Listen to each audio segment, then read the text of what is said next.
Hey guys, Kurt here, and today, what are twin flames part 3? And you don't need to watch this video. It's just going to be a bunch of technical stuff. What's really important is you and your twin flame are the same soul. You have to embrace your spiritual journey. So this video is just going to be kind of for fun, I guess. And what inspired this video was I had somebody ask me on my Facebook group, hey Kurt, if I'm the positive polarity and my twin flame is the negative polarity, what happens when one person dies? Right? And that was what they asked me, and that sounds kind of morbid, but I understand why they're asking that question. If you don't understand why they're asking that question, you might want to go watch my video called What Are Twin Flames? Part 1. There is a part 2. You don't need to watch part 2 unless you want to watch it. It's really just kind of me getting into some fine details, just kind of expanding on whatever was in part 1. If you want to watch it, great. If not, no problem. Just go watch part 1. If you want help finding this video on my channel, so you don't have to go digging through the videos section of my channel to find it, you can actually just go to the main page of this channel, go to the playlists menu, and look for the playlist called How to Get Your Twin Flame. And all of my twin flame videos where I talk about twin flames, like this one, are on that playlist. And What Are Twin Flames is the second video. So you can go watch that video. You might want to, before you finish watching this video, some of what I talk about in this video might not make sense unless you do. Now, this person's question, I understand why they're asking. What I explain in part 1 is the soul is a singularity. It has no opposite. This physical world that we live in is a world of opposites. So the soul needs to polarize and itself have an opposite for it to even exist on this plane. Right? The soul is absolute. It's source. It has no opposite. If you don't know what I mean by that, go watch my video called What Are Twin Flames? This physical reality, however, is opposites. Einstein called it his general theory of relativity, right? Positive is greater than negative.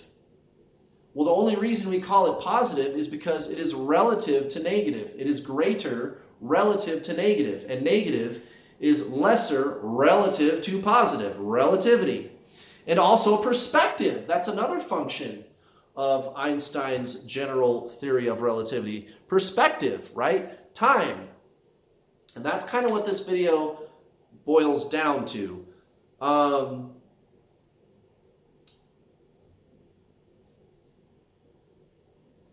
If you were God and you had the universe on a table in your house and you're looking down at the universe, you're God looking down at the universe, what you would see is all events that have ever happened or ever are going to happen. And you would see all of these events taking place at the same time. But your perspective of time, let me rephrase that. Your perspective as God is different than the people down in the universe living in the universe. So, time is different to you than it is to the people down in the little universe on your table, right? Your perspective is different relative to the people in the universe's perspective. And their perspective is different relative to your perspective. Okay? And because of this relative difference, time is different. That's the quickest way that I can explain it. And if you don't understand, don't worry about it. This video is just kind of for fun. But you can go, I guess, go look up, maybe some Stephen Hawking videos. Go read A Brief History of Time, perhaps, by Stephen Hawking. It's very, very easy to read. There's no math in that book at all. He uses little analogies and things to explain things. And you guys, Stephen Hawking is like one of the most brilliant physicists who ever lived. And it turns out he's a really good author too, because he used really easy to understand language to write that book. It's called A Brief History of Time. And it's only about this thick. It's a really quick read. It's easy to read. Check it out if you're interested in this kind of stuff. Anyway, so you have to ask yourself, what is the soul? And up to this point, everything that I've talked about on this channel about what the soul is and what the three-part triune being is and what a twin flame being is, I'm pleased to say, I can back up with what I believe is empirical data that I've accumulated. Up to this point, I've been mostly just a twin flame coach. You can go to my website, newworldallstar.com, and sign up today if you'd like for one of my twin flame packages and become one of my students. And I have helped hundreds of people. Hundreds of people. I have hundreds of students, guys. And I teach this stuff to them. And what happens? Everybody who has met their twin flame, who takes my program, their twin flame starts talking to them again. And I see it all the time on my channel, even on just like a tarot card reading. I'll see people blowing up my comments. And they go, Kurt, all I did was look at the free content on your YouTube channel, and I was able to get my twin flame to unblock me. They're talking to me again. I know that what you're teaching works.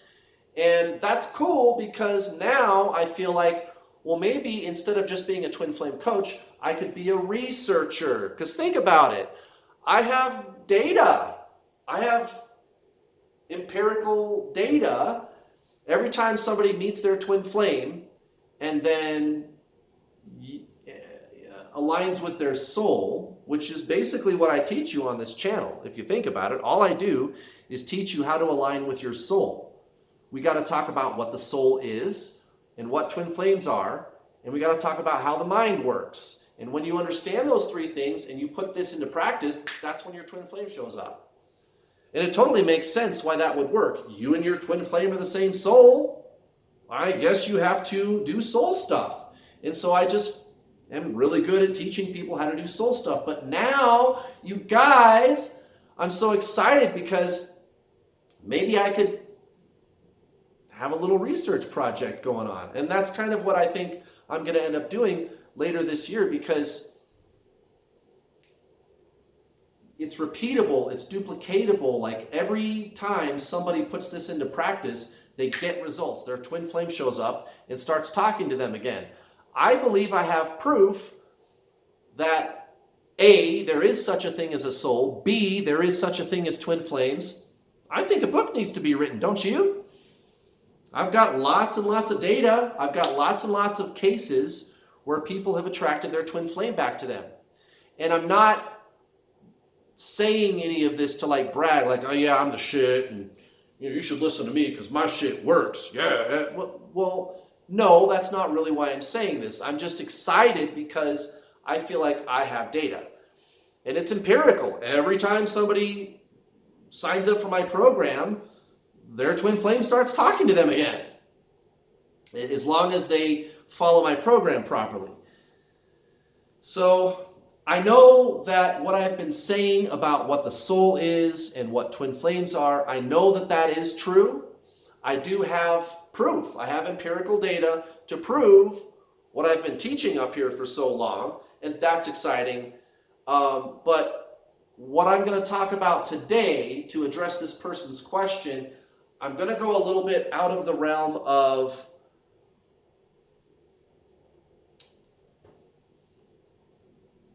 what I can absolutely prove, right? This video, I'm going to talk a little bit about presumption. I know that there's more to the soul than just it's a singularity and that's all it is. I don't want this video to be an hour long, so I'm not going to go too deep into that, but it's kind of like this, guys. I know that there is a puzzle. Imagine a puzzle, right? Fully assembled. and you have it there on the table. It's the big rectangular puzzle that you've put together. But that's what you want. You want the puzzle to be completed puzzle. But here's the problem. I seem to be missing some pieces. I have the outer edges of the puzzle, and I have the center. There's all this space between the center of the puzzle. You know, I've got maybe 100 pieces here and 1,000 pieces out here, and there's 2,000 pieces that are kind of in the middle portion that are missing, that I don't have. And this is going to be stuff like, how do you explain past lives and stuff like that. And that's stuff that I've just never really talked about on this channel, because even though it's interesting, and I know there's got to be a way that you can explain it, I don't feel like I have the information or the evidence to back up any claims that I make about how that stuff works. I do have evidence to back up all the stuff that I've talked about up to this point. So today is, what is today? January 27th, 2020. Any video that I've published prior to this, I know that I have proof. Like I said, I've got all my students, I've got hundreds of students. Everybody gets the same result every time they put my program into practice. All I'm teaching you how to do is get out of your mind and align with your soul, which is your twin flame, and that's when your twin flame shows up. It's so effective. And also the polarization with the twin flames. I've even had enough conversations with students in my group calls about energy exchanges that they've had with their twin flame. We know that that is also true. I have the proof for that also. That's all really cool. Gosh, maybe I should do a research project, but to go beyond what I know is kind of what this video is. This person wants to know, hey Kurt, how can I be incarnated and my twin flame not be incarnated at the same time if the soul needs to have a polar opposite in order to exist here on this physical plane? That's their basic question. And if you watched my first What Are Twin Flames video, you would understand why that's actually a great question and it should be answered. But I just want to be clear. I just wanted to take a couple minutes and explain that I do care about science. I do care about things being explained correctly. I do care about having proof to back up what I say, and I do have proof up to this point. But as for this video, I'm going to talk about some presumptuous things that I don't really have proof for, but I have some ideas about what's going on. To answer this person's question, I do know that it has to be that you and your twin flame are the same soul. I do know that it has to be that there is this polarization of the soul. That much I know, and I have proof. But how can it be that you can recall, say, past life memories? Or how can it be that you can be born and 10 years later your twin flame is born if your soul needs an opposite to even be incarnated here? What you would think, the conventional logic is, you would both have to be born at the exact same time. Well, what's not presumptuous is to point out, as I was explaining earlier, that time is relative. So I can give you that answer. I don't feel like that's a complete answer. I like to get like really detailed and technical, which is why I'm saying that some of the things I'm going to talk about in this video are a little bit presumptuous. I don't really have proof. But what I can say that is for sure true is time is relative.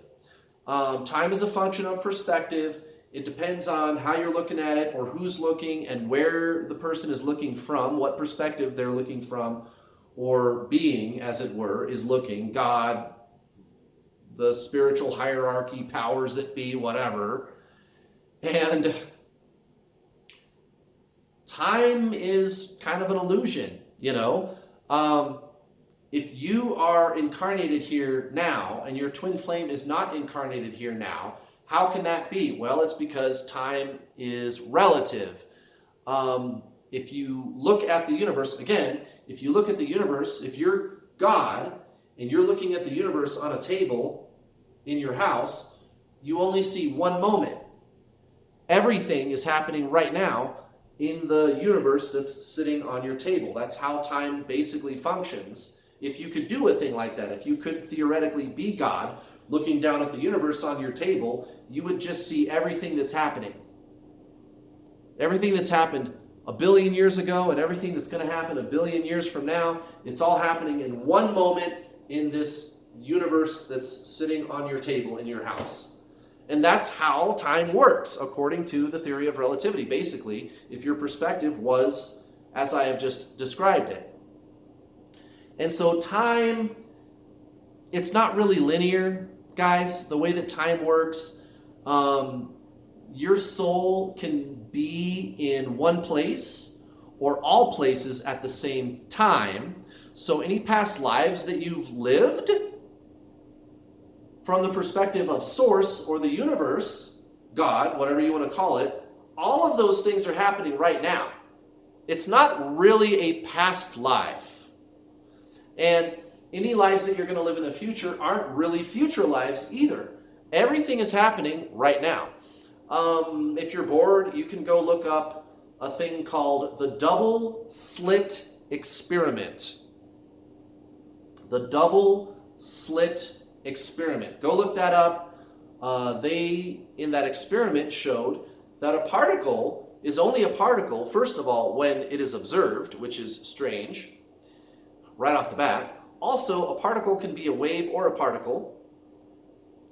Also, it's a wave unless it's observed, then it is a particle. Also, it can be in one place or all places at the same time, the particle. The particle can be here and all the different places at the same time.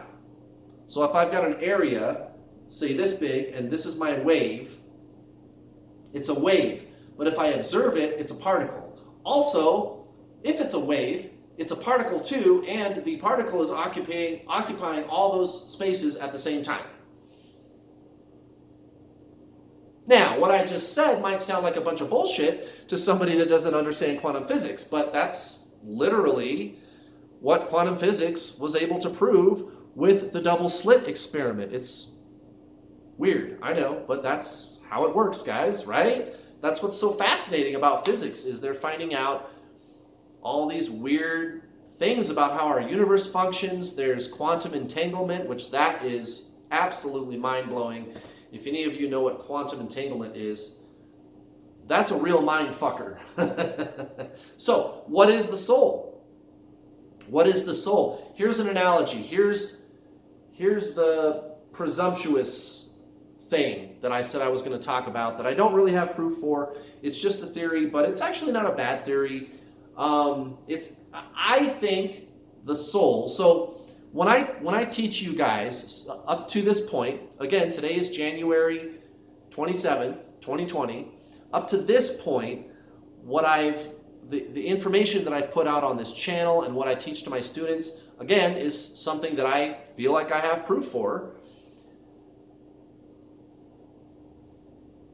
And what that is I think going to be a stripped down, basic, no frills understanding of the soul, of what the soul is. And that's really all you need. If you point if your target is the singularity, which is the soul at its core, you're not going to miss. You're not going to miss. If you want to align with your soul proper, just aim for the center, right? And that's the singularity, which is a little tiny piece of source. So that's no problem. I don't want to bog people down with additional confusing information that you might not need. Again, this isn't really going to help you. This is just kind of interesting to talk about. But I do. When I teach this to people, to you guys watching YouTube, or one of my students that signs up for my Introduction to the Journey course, I just give you the stripped down basics version of the soul. That's all you need. It's incredibly effective. I've got students that are married to their twin flame. It works. But now what I want to talk about is presumptuous. I don't really have proof. Also, it doesn't really help you, but it's fascinating, so let's talk. All right, so we know that the soul is a singularity at its core, right? Well, did you know that out there in the universe there are known singularities. Physicists call them singularities. And what is that? A black hole. A black hole, basically, you have a singularity at the center, and then around it is what they call the event horizon. And the event horizon is the place in space where nothing can escape the singularity, which is at the center of the black hole. Okay? The force of gravity overcomes so much that not even light can escape. And if any of you are familiar enough with physics, you know that nothing can travel faster than light. At least that's what they think, right? But light cannot even escape.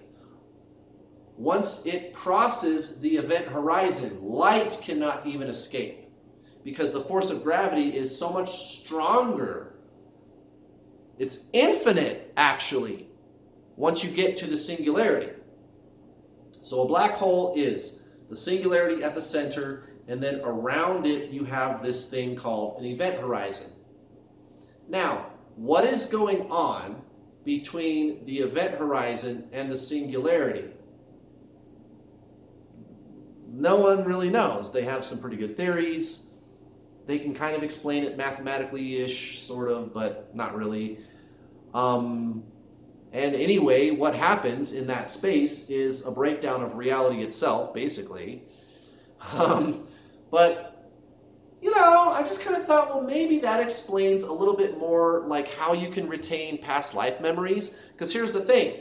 There's something going on between the singularity and the event horizon. There's something in that space. What is it? And we can't seem to explain it with our knowledge of physics. We have some pretty good theories about it, right? But I'm making a comparison to the soul and a black hole. Basically, maybe they function kind of the same. I know that the soul is a singularity, but to date, again, all I have done up to this point is taught you the stripped down basics, the core of the teaching, which is that the soul is a singularity. But there has to be more to it. When you do the thing that we call die, it has to be that you retain something from the life that you just lived and you take it with you. I don't think you take all of the memories with you. I think maybe what happens is you retain an imprint of that incarnation, and that imprint can actually reach out and access the Akashic record. That's my guess. Again, guys, this is conjecture. I can't prove what I'm saying at this point in the video. Like I said, I'm going to be talking about stuff that I don't really think I have proof for, but I've got some interesting theories. So, what is a soul? And by the way, if a particle can exist in one place or many places at the same time, well, you and your twin flame are the same soul. I mean, really, that person is just a different incarnation than you. Now, what's interesting is the polarization, and the polarization can be explained by the push-pull between the two twins. Again, I've had discussions with many of my students about like metaphysical exchanges. I've had these metaphysical exchanges with my twin where the energy only travels from you to them. I've got so much proof that that has been validated too. So it has to be that at the metaphysical level, at the astral level, there's some kind of a polarization going on with twin flames. That much we know. But this person's question, you would have to actually answer, well, why does it work that way? And that's what I'm saying is I don't think I have the answer to why it works that way. I just know that it works that way. And it's a very reliable theory. I have so much data that I've accumulated that I can't deny it anymore. But this is a great question, guys. I don't have the best perfect answer for it. How can it be that your twin flame and you can incarnate at different times? There is the polarization. The question has to be then, well, what is the soul? Like, we need to have a more We need to have a fuller and more complete picture of that puzzle. And all I've got, guys, is the outer border and like maybe a little piece in the middle. And that's pretty good. I mean, I don't think I know anybody else who has gone as far as I have to discuss what this is, talk about it in like terms of mechanics, like scientific terms to explain what twin flames are, and actually go out and like drum up the proof. I've got all this evidence. But the missing portion of that puzzle, I don't know, guys. Like I said, maybe the soul is more like a black hole. And again, all I've done up to this point is to be very careful to only teach to people what I know is true and what I have proof for, which is that at the core of the soul is the singularity. Again, if you're trying to embrace your spiritual ascension, just aim for the middle and you'll be fine. No problem. You don't need to understand the missing portion of the puzzle. It's just, it would be nice to know what that is, right? Like, I'm curious to know what that is. I would like the answer, and maybe I'll get it. I'm going to keep going. Like I said, I've got a research project that I want to launch later this year. I certainly have a lot of information. But just for simplicity's sake, what I will tell you that we can say for sure that will kind of answer this question is, well, a particle can exist in one place or many places at the same time. Again, go look up the double slit experiment. Go look that up. It has to be that functionality must somehow explain what the soul is doing. That the soul can be in one place or many places at the same time. Also, what is time? Because again, your past lives and future lives are all happening right now in the eternal moment of now. Time is just relative to perspective. So you have to take all of these different principles of physics into account, and when you do, you think about it and you go, well, yeah, no, that makes sense. Like, I can see that there is a reasonable explanation. I can see the outer edges of the puzzle. I can see the center. I know that we're onto something here and that we have a reasonable explanation, but gosh darn it, what is that missing piece? I don't know, guys. I don't know, but it sure is fascinating to talk about. You guys, by God, I'm going to figure it out. By God, I'm going to figure it out. Pun intended. By God, I'm going to figure it out. Great question. Great question. I don't know what else I could possibly say about it. What we know for sure is you guys are the same soul. There is this polarization at the astral level. What that looks like what is the soul beyond what I know? I don't know. Maybe it's more like a black hole. Right? Maybe that's kind of how it works. I have some ideas about the law of attraction and relating that to the phenomenon of gravity waves, which might actually explain how the law of attraction functions. And gravity waves only take place when you have two black holes that encounter one another out there in the universe. And they have detected these gravity waves. Come on, Cameron. So I have reasons for believing these theories that I'm vomiting on you on this video. I just don't have any proof, guys. I just don't have any proof. All I can prove is, like I said, whatever's in my video, What Are Twin Flames, Part 1 and 2. I know I have proof for those things. And again, also, how can it be that you can be incarnated and your twin flame cannot be incarnated? Well, what is time? There's the double slit experiment that shows that something can be in one place or many places at the same time. Also, time is a function of relativity. So there's kind of an explanation for how that works, right? But beyond that, I don't know. Pure conjecture, guys. Interesting video. Thank you very much for watching. I hope this wasn't confusing to you watching. Sorry if it was. Apologies. Yeah. Thanks for watching. See you later, guys. Bye.